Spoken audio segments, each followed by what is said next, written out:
संख्या में दर्शक हैं, मैं सबसे कहना चाहता हूँ, मैं गुरुदेव के साथ फिजी गया था। फिजी यहाँ से 16-17 हज़ार किलोमीटर दूर देश बसा हुआ है, एक छोटा सा देश है।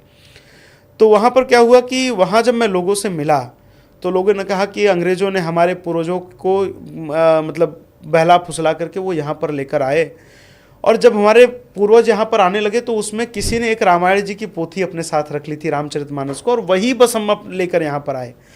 यहाँ आए तो हमारी संस्कृति को बचाने के लिए केवल एकमात्र उपाय था, वो रामचरितमानस था।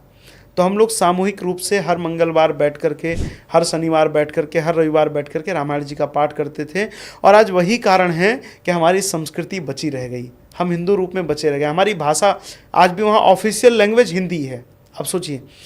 तो फिर मैंने देखा कि वहाँ आसपास के कई सारे देश, मॉरिशस है, सूरीनाम है, उसके बाद परमारिबो है, आप इतने सारे देश थे, वो सबके यहाँ आधारभूत जो ग्रंथ है वो रामचरितमानस है। तो मुझे लगता है कि अपनी संस्कृति को यदि बचाना है, अपने संस्कारों को बचाना है, अपने परिवार को बचाना है, तो केवल और केवल 5 दोहा नियमित रामचरितमानस का हम नियम लें। 5 दोहा पढ़ने में 5 से 7 मिनट से ज़्यादा नहीं लगता। हाँ। इतना समय तो मुझे लगता है कि हम जीवन में 7 घंटे, अपने दिन में 7 घंटे तो हम मोबाइल पे उंगली फेरने में चला देते हैं। बिल्कुल। तो आज व्हाट्सएप के सांप ने सबको डस रखा है। वो सांप मतलब उसका तो एंटीवेनम है, लेकिन व्हाट्सएप के सांप का कोई भी एंटीवेनम नहीं है। हाँ। तो मुझे लगता है कि सबको गीता जी के 5 श्लोक, श्रीमद् भगवद गीता के, और रामचरितमानस के 5 दोहे और एक हनुमान चालीसा का पारायण प्रत्येक व्यक्ति को करना चाहिए।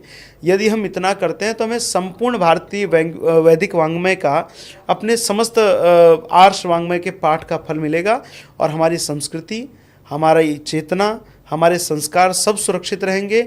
और एक बाहर का बल तो हमारे साथ ही है, लेकिन उसके साथ आंतरिक बल जो हमारा है, वो आंतरिक बल भी हमारे साथ प्रत्येक परिस्थिति में रहेगा।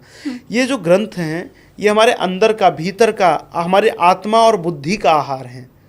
हम जब इनको पढ़ते हैं, बाहर के भोजन से तो हम अपने शरीर को पोषण दे सकते हैं, लेकिन हमारे मन के पोषण के लिए, हमारी आत्मा के पोषण के लिए ये रामचरितमानस, भगवद गीता जैसे ग्रंथों का आश्रय, भगवान के नाम का आश्रय हमें लेना होता है। तो मुझे लगता है यदि इतना करेंगे तो हमारे जीवन में प्रत्येक परिस्थितियां हमारे अनुकूल बनी रहेंगी। और मुझे पूरी उम्मीद है कि आपका ये जो आग्रह है वो मेरे व्यूवर्स ज़रूर स्वीकार भी करेंगे।